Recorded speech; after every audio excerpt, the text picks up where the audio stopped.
اللہ تبارک و تعالی نے قرآن مجید فرقان حمید میں ارشاد فرمایا، یا ایھا الذین آمنوا، اے وہ لوگو جو تم ایمان لائے ہو،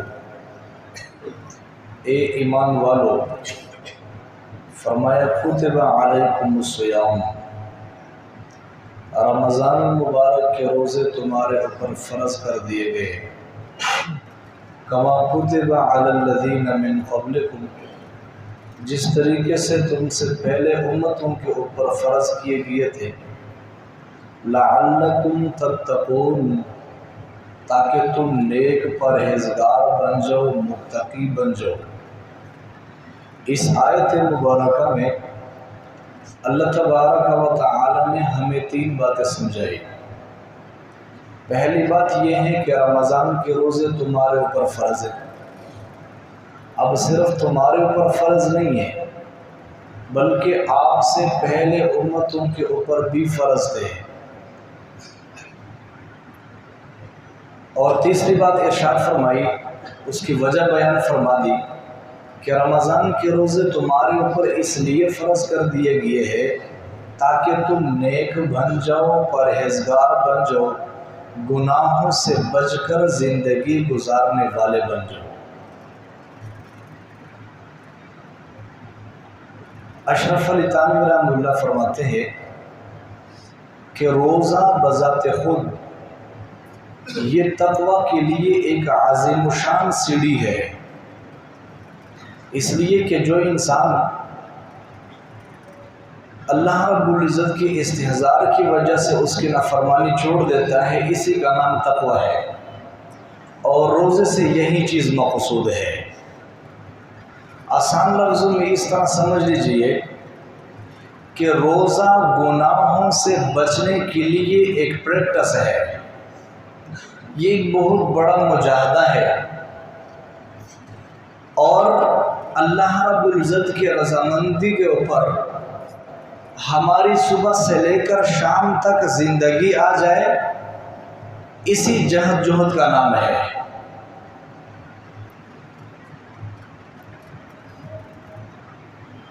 عربی کے اندر روزے کو صوم کہا جاتا ہے، اور صوم کا معنی ہوتا ہے رک جانا۔ تین چیزوں سے رک جانے کا نام روزہ ہے۔ نمبر 1 کھانا کھانے سے، نمبر 2 پانی پینے سے، نمبر 3 اپنی بیوی کے ساتھ ازدواجی تعلق قائم کرنے سے بچ جانا، اسی کا نام روزہ ہے۔ ایک بات یاد رکھے، وہ یہ ہے کہ آج کے اس دور میں، آج کے اس معاشرے کے اندر کوئی انسان ایسا نہیں ہے جو یہ نہیں سمجھتا ہے کہ روزہ میرے اوپر فرض نہیں ہے، اور تراویح کے بارے میں ہر بندہ واقفیت رکھتا ہے۔ جس انسان کے دل میں ذرہ برابر بھی ایمان ہے، وہ رمضان مبارک کے احترام اور تقدس کو اپنے دل میں رکھتا ہے۔ اس لیے بہت سارے لوگ ایسے ہیں کہ جو رمضان مبارک مہینہ کے اندر جو 5 وقت کی نماز نہیں پڑھتے، وہ بھی جماعت کے ساتھ نماز پڑھنا شروع کر دیتے ہیں، اور جو مسجد آنے سے کتراتے ہیں، وہ بھی صف اول میں پابندی کرتے ہوئے نظر آ رہے ہوتے ہیں۔ یہ رمضان مبارک کے برکات ہیں۔ ہر آدمی کی یہ چاہت ہوتی ہے کہ میری نمازوں کے اندر اضافہ ہو، نفلی عبادات کے اندر اضافہ ہو، قرآن پاک کی تلاوت، ذکر، اذکار کے اندر اضافہ ہو۔ یہ رمضان مبارک کی برکات ہے۔ لیکن یہ جتنی بھی چیزیں ہیں، نفلی عبادات ہیں، ذکر و اذکار ہے، تلاوت ہے، یہ ساری چیزیں اپنی جگہ، ان تمام سے ایک چیز مقدم ہے، وہ یہ ہے کہ گناہوں سے بچا جائے۔ انسان کی زندگی سے گناہ چن چن کر کے نکل جائے، یہی روزے کا مقصد ہے۔ آپ صبح سے لے کر شام تک روزہ رکھ رہے ہیں، پوری رات عبادت کر رہے ہیں، لیکن برابر آپ کی زندگی میں وہی گناہ ہو رہے ہیں جو غیر رمضان کے اندر آپ کی زندگی میں پائے جاتے تھے، تو آپ کا صبح سے لے کر شام تک روزہ رکھنا اور پوری رات عبادت کرنا اللہ کے ہاں کوئی درجہ نہیں رکھتا ہے۔ ہاں، آپ کی نفلی عبادات نہیں ہے، آپ کی ذکر اذکار تلاوت بہت کم ہے، آپ نے صبح سے لے کر شام تک روزہ رکھا اور پوری رات آپ نے نیند کر کے رات گزار دی ہے، لیکن آپ نے روزے کے حالت میں کوئی گناہ نہیں کیا ہے، آپ قابل مبارکباد ہیں اور رمضان کا مہینہ آپ کے لیے مبارک ہے۔ اللہ تبارک و تعالی نے کھانا کھانے سے، پانی پینے سے اور اپنی بیوی کے ساتھ ازدواجی تعلق قائم کرنے سے منع کر دیا، اسی کا نام روزہ ہے۔ لیکن یہ قطعی حلال چیزیں ہیں، قطعی حلال ہے، فی نفس ہی یہ ساری چیزیں حلال ہے، لیکن اللہ پاک نے منع فرما دیا، بھئی رمضان میں آپ کے لیے یہ ناجائز اور حرام ہے۔ جھوٹ بولنا جو قطعی حرام ہے، غیبت کرنا جو قطعی حرام ہے، دھوکہ دینا، فراڈ کرنا، ناپ تول میں کمی پیشی کرنا جو قطعی حرام ہے، ہم نے اپنے لیے ان تمام چیزوں کو جائز اور ضروری سمجھ لیا۔ ایک آدمی صبح سے لے کر شام تک روزہ رکھ رہا ہے لیکن جھوٹ بول رہا ہے، روزہ رکھا ہوا ہے غیبت کر رہا ہے، روزہ رکھا ہوا ہے فراڈ کر رہا ہے، ناپ تول میں کمی پیشی کر رہا ہے، سود کر رہے ہیں، حلال حرام کی کوئی تمیز نہیں، کس طریقے سے پیسہ آ رہا ہے، کس طریقے سے لگ رہا ہے۔ حدیث پاک میں آتا ہے جس آدمی نے روزہ رکھا اور روزہ رکھتے ہوئے جھوٹ بول رہا ہے، فرمایا کہ بھوک اور پیاس کے علاوہ اس آدمی کے لیے کوئی چیز نہیں ہے۔ یہ ایسا ہے کہ جیسے صرف بھوکا اور پیاسا ہے، ثواب کی کوئی چیز نہیں اس کے حق میں۔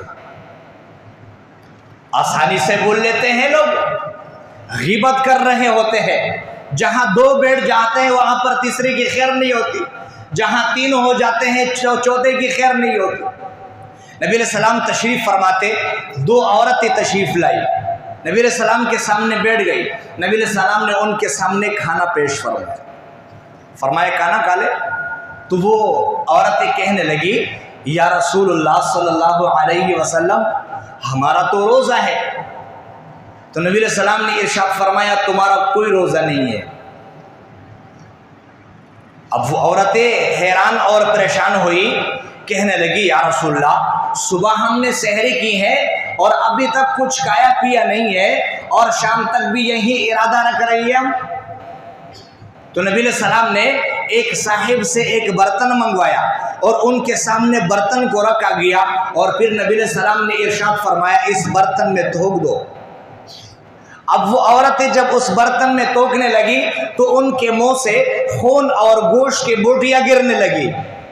وہ حیران ہو گئی اور پریشان ہو گئی اور شرم کے مارے ان کے گردن جھک گئی اور انہوں نے عرض کی یا رسول اللہ ہم نے تو روزہ رکھا ہوا ہے، یہ گوشت اور یہ خون کہاں سے؟ نبی علیہ السلام نے ارشاد فرمایا ابھی قریب میں جو آپ لوگ بیٹھی ہوئی تھی اپنے مسلمان بھائی اور بہنوں کی جو غیبت کر رہی تھی، کیا تم نے قرآن پاک نہیں پڑھا ہے کہ غیبت کرنے کا اس قدر گناہ ہے جس طریقے سے ایک مسلمان دوسرے مسلمان بھائی کا گوشت کھا رہا ہو؟ ارے جب تم ایک مسلمان بھائی کے گوشت کھا رہے ہو تو تمہارا روزہ کہاں رہ جاتا ہے؟ روزہ رکھا ہوا ہے فراڈ کر رہے ہیں بھائی، روزہ رکھا ہوا ہے ناپ تول میں کمی کر رہے۔ رمضان کا مہینہ جو غمخواری کا مہینہ ہے، ہم نے ان کو غریب لوگوں کے اوپر تنگ کر دیا ہے۔ جو چیز 20 روپے میں ملتی تھی رمضان میں اب وہ 50 کی بھی نہیں مل رہی۔ یہ ہم غمخواری کر رہے، یہ خیرخائی تو نہیں ہے بھائی۔ اور یہ روزہ کون رکھے؟ یہ غریب کے اوپر فرض ہے یا امیر کے اوپر فرض ہے؟ آج کا دیہڑی دار تو کہہ رہا ہے بھائی میں تو صبح سے لے کر شام تک کام کرتا ہوں، پسینہ بہہ جاتا ہے، میرے لیے تو روزہ رکھنا بہت مشکل کام ہے، میں کیسا روزہ رکھوں؟ صحابہ کرام نے بھی تو روزے رکھے تھے بھائی۔ اس زمانے میں تو یہ آفس اور دفتر تو نہیں ہوتے تھے، بنگلے اور کوٹھی میں وہ توڑے بیٹھے ہوتے تھے۔ بلال رضی اللہ تعالی عنہ مزدوری کرتے تھے اور روزہ رکھتے تھے۔ سلمان فارسی رضی اللہ تعالی عنہ ہاتھ سے مزدوری کرتے تھے اور روزہ رکھتے تھے۔ مقداد رضی اللہ تعالی عنہ مزدوری کرتے تھے اور روزہ رکھتے تھے۔ عبد الرحمن بن عوف رضی اللہ تعالی عنہ مزدوری کرتے تھے اور روزہ رکھتے تھے۔ لیکن جب مہینہ گزرنے لگتا تھا، آتے تھے نبی علیہ السلام کے دربار میں کھڑے ہو جاتے تھے، یا رسول اللہ صلی اللہ علیہ وسلم مہینہ گزر رہا ہے لیکن اللہ کی عبادت سے ہمارے دل تو نہیں بھرے۔ کبھی رب یہ فرما دے کہ اس دفعہ پورا سال روزہ ہوگا تو ہم اس حالت میں بھی روزہ رکھنے کے لیے تیار ہیں۔ سر میں درد ہو جاتا ہے روزہ چھوڑ دیتے ہیں، پیٹ میں درد ہو گیا روزہ چھوڑ دیتے ہیں، پیاس لگ گئی روزہ چھوڑ دیتے ہیں۔ نبی علیہ السلام دنیا سے جا چکے تھے، ابوبکر صدیق رضی اللہ تعالی عنہ کا زمانہ ہے، مسلمہ کذاب 60,000 کا لشکر لے کر کے 12,000 مسلمان ہے، زوردار حملہ کیا۔ سالے مولا ابو حذیفہ کے ہاتھ میں جھنڈا تھا اور وہ زخمی ہو گئے اور ان کے ہاتھ سے جھنڈا گر گیا۔ تو ایک اور صحابی آئے اور ان نے جھنڈے کو اٹھایا اور ایک چٹان پر کھڑے ہوئے۔ صحابی کا نام ہے برا بن مالک، اور اس چٹان سے ایک نعرہ بلند کیا، فرمایا یا معشر الانصار، اے مدینے کے انصار۔ نبی علیہ السلام مشکل موقع پر آپ کو آگے کرتے تھے، آج مہاجرین کے قدم اکڑ چکے ہیں، آگے بڑھ جاؤ۔ اور کہنے لگے ہاں ہن المحشر، ہماری حشر یہاں سے قائم ہوگی، اپنی سواریاں بھول جاؤ، اپنے بال بچے بھول جاؤ، آگے بڑھ جاؤ۔ ایک صحابی ہے ابو عقیل رضی اللہ تعالی عنہ، ان کے دل میں تیر پیوست ہے، دل میں تیر پیوست ہے، آگے بڑھنے لگے تو ایک صاحب کہنے لگے ارے وہ آپ کو توڑا کہہ رہے ہیں، وہ تو مدینے کے انصار کو پکار رہے۔ تو کہنے لگے ارے کہنے والا یہ نہیں کہہ رہا ہے کہ جو زخمی ہے وہ آگے نہ بڑھے، بلکہ مطلق انصار کو پکارا ہے، میں بھی تو انصاری صحابی ہو، اور جب آگے بڑھے تو زخم پڑ گیا، ابلتا ہوا خون باہر ہو گیا اور موت کے سکرات طاری ہوئے، اور یہاں پر ایک نعرہ بلند کیا یا معشر الانصار یا منکیوم من بدر کرتن کا کرت حنین، اے مدینے کے انصار آج بدر کا دن تازہ کر دو، آج حنین جیسا پلٹنا دکھا دو۔ یہ آواز لگائی اور زمین پر گرے، وہیں سے روح پرواز ہو گئی، اور اتنے میں 5 صحابہ آگے کھڑے ہو گئے، برا بن مالک، ابو دجانہ، سہل بن حنیف، 3 صحابہ اور تھے، اور انہوں نے ایک صف باندھی، 60,000 کو چرنا شروع کر دیا اور اللہ کا نام لیا، چرتے چرتے جا کے قلعے کا دروازہ کھلا ہے۔